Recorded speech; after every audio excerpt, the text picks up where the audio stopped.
We're seeing you through your camera. Yes. Yeah, we can see you, dude. Put some pants on, bro. That's not cool. That's just unhygienic. We're 3 dudes. Yeah.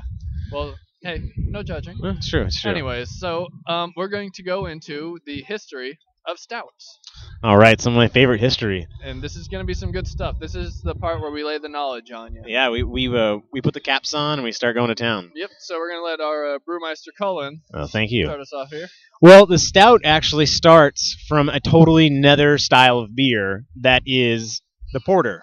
So if you guys have ever heard of the porter, back in England around like the 13th, not the 13th, around like the 14th century, 16th century, sorry. There were people who were actual porters who took things from one place and ported them to the other place, dock workers, who drank a dark style beer that was light in alcohol, maybe like 4.5% alcohol. Yeah. And whoa, wind's getting crazy here. And so they drank this light style beer, and there wasn't really a name for this style of beer back in the day. It was just they called it a porter after the people who drank it. Yeah. So eventually, Arthur Guinness and some others decided they want to start making a stronger style of beer, but the exact same kind of variety. So they used to make a stout porter, just meaning strong porter. And the stout was born. So basically, all a stout is just a little bit higher alcohol version and maybe a little bit higher body version of the traditional porter that these dock workers drank back in the 16 and 1500s in England. So that's the direct history of the drink, and it has a very rich history after that, obviously, mostly due to this man right here, Arthur Guinness, who started Guinness Brewing back in 1716. And they were originally brewing much lighter beer before he's made the switch. Exactly. He decided that it was probably a better, avenue to pursue this kind of different style of beer and introduce it into Ireland. And actually, the history of this brewery is totally crazy. He has something like a 1,200-year lease on the Guinness Brewing Company. That's a pretty good lease. For like $1 a year. Like, he signed like a 1,200-year lease for like $1 a year, and they still pay that like crazy $1 a year. Yeah. Can't argue with that. I'm going to talk to my landlord to see about maybe setting up a 1,200-year lease. I like where I'm at now, so maybe we'll do it. So he was an awesome businessman in that capacity. But this is actually, I think, the most drank beer worldwide is Guinness, or some variety of Guinness. They have tons of varieties now, but everyone knows it. Usually people drink it on St. Patrick's Day, but it's actually a traditional dry stout. And we're going to go into the stouts here in just a second, but the style of the beer was meant to be drank by workers. Kind of workers, not the during the day drinkers, like that was the porter, because these guys drink during the day while working. This was like the beer, like, I got off 5 o'clock, now I want another 10 beers. So it was never traditionally designed to be a really strong beer like we think of strong beers now. More like 5 to 6% alcohol. That was strong back in the day. Now we think like 12% alcohol. But and it was never meant to be heavy. It was actually supposed to be pretty light in drinking. The only thing was just supposed to be dark. And dark comes from roasted malts. It doesn't necessarily come from more body malts like oatmeal, even though there are oatmeal varieties of this style of beer. All right. So, let's see. What do I have to add to that? Well, do you guys have any questions about stout? I can tell the people at large that stout was originally used to describe someone who is brave or courageous, and it wasn't until the 14th century that it also started being used to mean, strong. Big or strong, right. So there's that little piece of history that I did not know until I researched this for the show. Let's see. Jimmy, any questions? I didn't know that was actually the main guy that ended up doing it. I guess that would make a lot of sense, though, that it would have been the guy. Yeah, I mean, it's an old-ass brewery. I mean, so it's kind of one of those things that if you have a brewery that started the mid-beginning of the 1700s, it's a long time ago. And so... Now, would you say that there are some other places, at least, that you can get like a stout and it's just as popular as Guinness? Because I don't know that there is there another stout that in America is considered just as popular? I mean, there are some stouts that you could probably put near Guinness, like a Murphy's or something along those lines. But Guinness is just so popular and so pervasive. It's just kind of like the Bud Light of stout. I was about to say, I hate to say it, but it's like... But that's on a marketing sense, not a flavor sense. It's still a very good beer. It's just... And a lot of people compare Guinness to like their first craft beer, and I could definitely see that. Yeah. But there's a huge difference between getting a Guinness in a can and getting a Guinness off a fresh Nitro tap. Like, that is heaven in a glass. It really is super good. It's got a great crisp, kind of like chocolatey, coffee-like flavor while also being light and super drinkable. I know a lot of beer snobs kind of thumb their nose at Guinness because they think it's like, I don't know, the lesser man's craft beer, but I think it's total bullshit. It's still a really good beer as long as you get it from a reputable place that cleans their tap lines and puts it on a Nitro tap. Super good. Well, then I think we should stop talking about it and start tasting it. And drink some fucking Guinness, yeah. I think that's a solid idea. Cheers. So, cheers. Up, or guys. slancha, as they would say in the Emerald Isles. Well, and we're going to go over the exact style of Guinness. So Guinness is actually what they call a dry stout. And so this stout should actually only be anywhere in between, like about 4 and 5% alcohol. Uh-huh. And there's a lot of fun facts about Guinness. Guinness only has per pint like 129 calories, 125 calories, which is actually less than a Bud. Yeah. Like if you get a Budweiser, not a Bud Light, but a Budweiser actually has like 215 calories. This only has like 125, 130 calories. So it being a stout, I would not have expected that. Well, a lot of ladies go, "Oh, don't drink Guinness because it's going to make you fat." I'm like, actually, you should probably drink some more Guinness because it won't make you fat. And it's more, I think it's more satisfying as a beer style. I really love the dry Irish stout. Yeah. It's a super quaffable beer.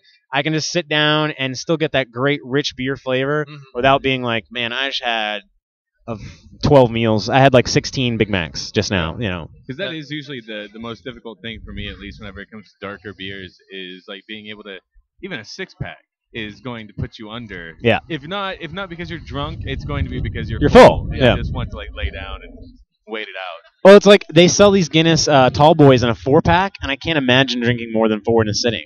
And it's not because I'm drunk; it's because I'm sated. It's like I feel good about what I just have done to my body. I do. I'm just like, whatever just happened feels good. I'm a little drunk.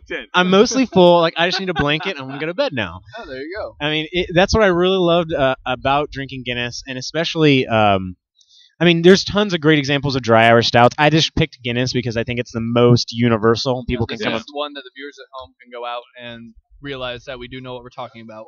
Well, every viewer on Earth, if we have viewers over the whole world, can go get a Guinness. You can get a Guinness on like Namibia. So the cool part about it is this is sold probably the most worldwide distributed beer on Earth.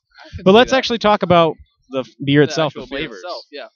I'm definitely you get a lot of flavor going down, but you can see where the dry stout label comes in, right? Yeah. Because there's almost no aftertaste. I mean, once it's through, it's gone. I get a little like a very light aftertaste, but nothing. There's no mouth coat. Yeah.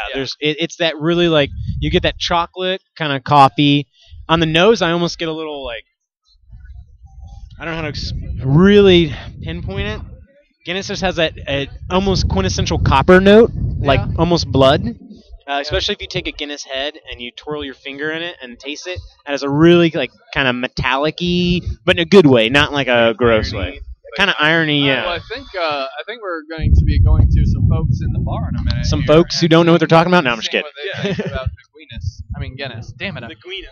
Damn it, I'm so bad at this. All right, so who tried the Whatever Guinness? Dell has going on in the Guinness samples. It's Anybody tried the Guinness? Dell's got the hep. Yeah. Oh, okay. Did you try one already? We're still working out this what did man you on think? the street situation. Man on the street. So I'm going to describe what's going on. Man on the street. No, we have a camera on him. Okay. Oh, yeah. You want to try this out? What do you guys think about the Guiness? Dude, please get the fuck out of my pocket.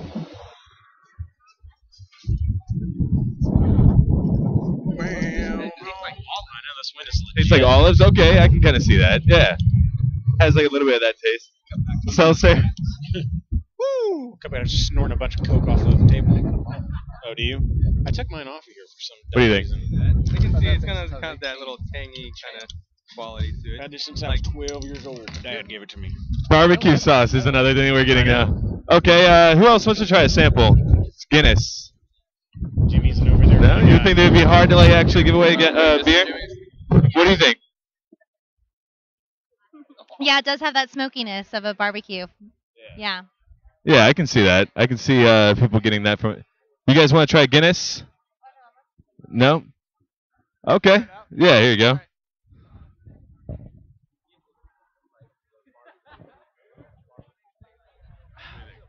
It's very light, dark chocolatey taste.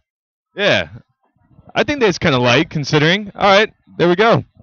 So we had everything from light to olivey. Olivey, to, interesting. Yeah, I mean, we had some good stuff there. I like olivey. That's interesting. That's Yeah. interesting. It's kind of that brine flavor. So it's time for us to switch styles. We're going to be moving on to the milk stout now. Yeah. Oh, the milk stout or the sweet stout or the lactose stout. And we're actually going to American Brewery Left Hand out of Colorado. All right. And so this is going to be a big departure from the dry stout. It should be mouth coating. This actually has lactose in it. So it actually has milk in the fucking beer. Okay. And it's one of those stouts that it's going to be roasty and sweet and molasses-like. And I really dig this beer, but it's not. It's a cold weather beer, and the weather's changing here in Dallas, so it's actually kind of perfect for right now. Wow, that is one of the most different smelling beers. Isn't that crazy? You go from the Guinness that has almost that kind of olivey, coppery nose to this just like heavy roast, really chocolatey. Yeah, very almost milk chocolate. Yeah, chocolatey coffee is what it smells delicious. According to the history of this, it was considered a nourishing stout, so they would encourage hospital patients and nursing mothers to drink milk stout. Because it has the lactose in it and it has all that delicious flavor, so it's nourishing. And I miss doctors from back in the 1800s. Right. It's like, oh yeah, you got a toothache, here's some morphine. Yeah. Oh, you're tired all the time, here's some cocaine. Yeah. Nursing mother, can someone get this woman some cigarettes and a milk stout? I got just the thing for you. Have you heard of heroin? You'll never get off of it. Don't worry about it. You need to lose some weight? Here's a tapeworm. What? Yeah, pretty much. So, anyways, back to the beer instead of old-timey doctors. But, this is actually one of those beers that it's about the same percent of alcohol, about 4 to 6, but that lactose backbone, that sweetness, lactose is the most common one because it really stands up to it. It is not a fermentable, a 100% fermentable sugar like maltose would be. So the yeast that eat the maltose inside the beer during fermentation don't really dig eating the lactose, so it keeps that body and that really sweet, thick richness without being overly alcoholic. So you don't have this massive 8%, 9% alcohol beer. It's just a nice lighter beer that you can drink more of, but it sticks to the bones, as they say. See, what I could really see doing with this, and I don't know if either of y'all have had a chance to try this, but have you ever had it's fucking delicious. Yes. A scoop of vanilla this ice cream with a is over it? The best. Yeah. I've had it with this beer. I can definitely see doing a milk stout over it and it being way better. I mean, I've done the Guinness float and it was delicious, but I can see scooping some vanilla into this and just chowing down on that for dessert. Got to do that. Oh yeah, man. Yeah, that's one of the best desserts you'll ever have. Oh man, but it's funny. Delicious. This beer is not any more high in percent of alcohol. I mean, it's a few more. It's a couple, a negligible amount of alcohol higher than Guinness, but it immediately goes to your head faster. I feel that booziness because of the sweetness. My body's like, oh, this is boozier.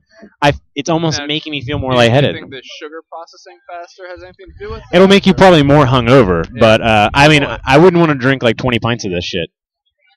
All right, so I guess you're going back to be our man on the street, Jamie. Man on the street, get over there. Testing this one now? Yes. Del, what do you think of it? We're going to go Here's to the weird thing. I like American milk Stout stout, next. but I've never had the Nitro before. So this is going to be Well, we just have an different for me oatmeal. here. Oh, an Imperial Stout? Oh, shit. I thought this was an oatmeal. I can see the And that does not taste at all like left hand. All right, dude. I'm fucking stoked on that then. Yeah. Yeah, I like the. This is all right, but the regular left hand milk's a little bit better. I like that. What I especially liked about going back over there to get Del's take on the beer was that I thought he was producing the show, so he was getting out of my way. So I was about to walk right by him as he was about to do the test of the beer. It's always a good idea to just walk by Del. Anyways, we're using both of your glasses now. We're having you juggle them because you're a man on the street. You don't always have a chance to drink beer. And anyways, so all right, moving on. We're going to be heading into the American style. American style. Yes, American style. So the American stout is going to be stout. It's going to be a little bit higher in alcohol, at least around, probably the 5.5 to 7% range. This one is actually from Sierra Nevada out of California. It should be a little bit hoppier, less roasty. This one smells like jasmine almost to me on the nose. Wow, that's a lot sweeter than Yeah. the other one. I'm getting almost like a candy smell to it. I can see where you're getting the jasmine from, Yeah. but like it's very sweet smelling. Yeah, very sweet. But Sweeter than the milk stout smelling, but I haven't tried the taste yet. The taste so. is more firm. It's less coating, less boozy. It's very abrupt in its nature. Yes, it is, and it has. I'm getting a flowery finish to Yeah. it. I really, honestly, this tastes like jasmine to me. Yeah. This kind of has a jasmine-y, floral quality, which is it's rare in American stouts, but not totally uncommon because that's the hops. Yeah. The hops, it's not a very bitter beer, but the hop character is much more prevalent. That's where you're getting that floral nature from. It feels a little bit more full-bodied, in my opinion. Sorry, we all just had to go and look at what was being pointed at. Internet. Well, when our board operator stands and goes, "Oh my God!" and points down the street, I expect to see like a man being shot. No, instead we saw a club girl ass. So that's. I know. All I saw was a bus go by, so I just assumed he was a bus enthusiast. Oh, you missed that one. No, tall girl, nice ass. So. All right, this show's going downhill I fast. was almost pretty sure that he was going to say that. I'm not going to go that far. According to our producer, Jimmy's am back I on the moving street. again? Am I back on the street? Jimmy's like, I'm sick of this game. That was like the worst pimp ever, though, because he just like waves you back onto the street instead of actually pimping. You are trying it out? Yeah, apparently. Down on the street. I do, oftentimes. Imperial Stout. Actually, this is an English Imperial Stout. We're going to call it Russian Imperial. 'Cause that's what So what do you guys think of these beers? This one tastes more like an IPA combo. It's a little more bitter He can have that one. Then. than I would I'll imagine take a stout would normally be. Giant head one. Yeah, it doesn't taste like a stout. Hey, Delish. Yeah, it's like a light stout, I guess. It's actually Delahundra. Kind of flowery, would you say? It's an Imperial Maybe, yeah, like the finish is a little flowery.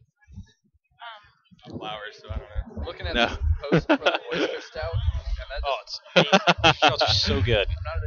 All right, so we got It's a light briny, finish it's kinda salty. from both of the people over here that have tried it out. Said that it was a nice light finish. These people know what are they drinking the same beers as? They may not have studied up on the beer quite as much. They might not be scholars. Yes.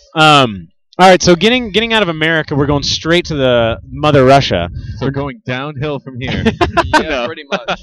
We're drinking the biggest of all the stouts. It's a Russian Imperial Stout, and this When is you say biggest, you don't mean by volume. I mean biggest as in most alcohol. Okay. Biggest, baddest. This is the Ivan Drago beers. Oh. Now, Which means that America will beat it up in the end and defeat the communism. small in the box. Americans, yes. Yeah. Actually, the small Italians, but Yeah. so this should range anywhere between 8% alcohol and 12% alcohol. It should be just intense, kind of sweet, roasty, almost. I mean, it should just be intense all around. History factoid here.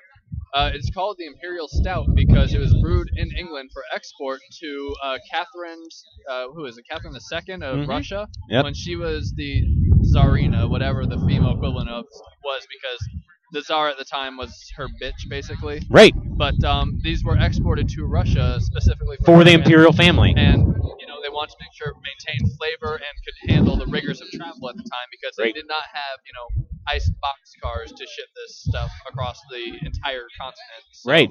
Anyways, that's where the Imperial comes from. It's for And the that's Imperial Russian family. Why I get so pissed off when I hear a bunch of American companies slap Imperial on IPA. Like, are you making this for a fucking royalty? No, you're not. Call it a double, call it a triple, call it a quadruple. I don't give a fuck. Are you making it for royalty? Are you making it for an emperor? Like, are you making it for a czar? Like, no. really, just someone who runs an empire. Yeah, exactly. So, anyway. So, no, the only thing that I think should be called Imperial is the Imperial Stout or the Imperial Russian Stout. This one's actually from Samuel Smith's. They're a very traditional English brewing company. Yeah. So this is something very similar to what the Tsar and Tsarinas would be drinking way back in the day. To me, this is not as roasty as I wish a big Imperial Stout would be. It has some good roast to it. A little bit. It's mean, too not overly sweet, in my opinion.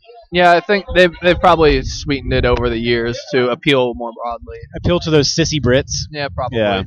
The Well, they smell ha- is really overwhelming, the sweetness. Really. Yeah, it really is. It's a caramely sweetness. Like, It it's should be really- kind of that plum caramel, like treacle, almost Turkish delight kind of sweetness on the nose, but the taste should be like almost ashy, burnt, roasty coffee espresso kind of flavor.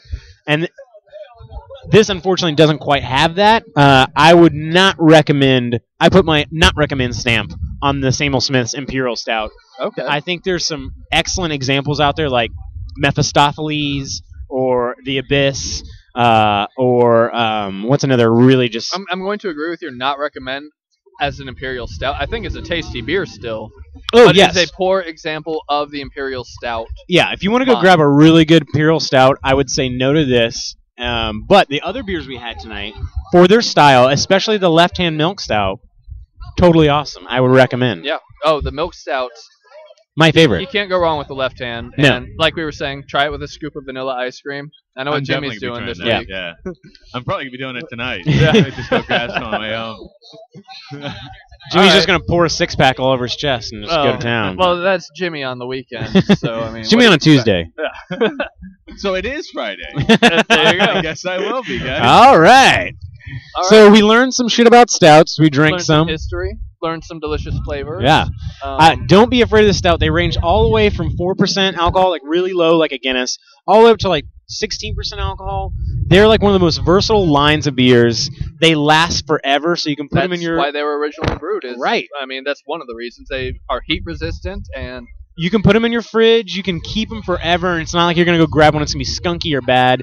I really encourage people to like go out and explore the stout line and range because it's so diverse. It's way more diverse than an IPA, way more diverse than pale ales, way more diverse than anything out there. Just the flavors that we went literally from just extreme, not extreme bitter, but like a very dry taste to a very sweet taste. Right. And then you go from like light to really super sweet and dark. I mean, the range on it is really incredible, and I'm a big fan of that. Yeah. So once you go black, you never go back. So just go out there, people. Try the stouts. Yeah. The stouts are probably the best and most versatile line of beers on the world. On the world, in the world, around the world. Bam. Everywhere. All right, I think we're going to Jimmy on the street again. Jimmy on the street. Our producer is just pointing in places, so he's doing his thing. Our producer is drunk. Okay, so did you try the last one, the most recent one? Okay, what'd you think? It is like sickeningly sweet. Yeah, I don't think it is like caramel, like really like sticky almost, like really dense.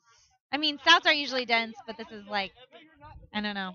It is a bit much. At least that's what we were saying. What do you think? I agree. It's very sweet. The first initial thought I was like apple or pear kind of flavor, but then she said caramel. I was like, okay, I hear that. I can taste that. But it's kind of like candied apple kind of taste, I guess. Yeah. So do you think that either of you guys are going to be trying this one again? Definitely, probably not. Definitely. I don't know if I would order it, but I like drinking it, but I don't know if I would order again. It's not something that I would be like, I want this right now. A whole beer of this. It's too much. Yeah, I agree with that one. All right, so I guess they're saying that it's just too sweet. Just too sweet. Yep. Tell them to shut up. No, that's what we were saying. It was the correct kind of I agree. Way to do an Imperial Stout. I agree. It should have been much darker and ashier. 100%. I know you agree. I'm just quoting everything you said. I don't know what the fuck I'm talking about. I would have actually appreciated that if he had actually gone 180. Yeah. What he had already felt. What? Like, no. Yeah, actually, fuck that shit. I love that beer.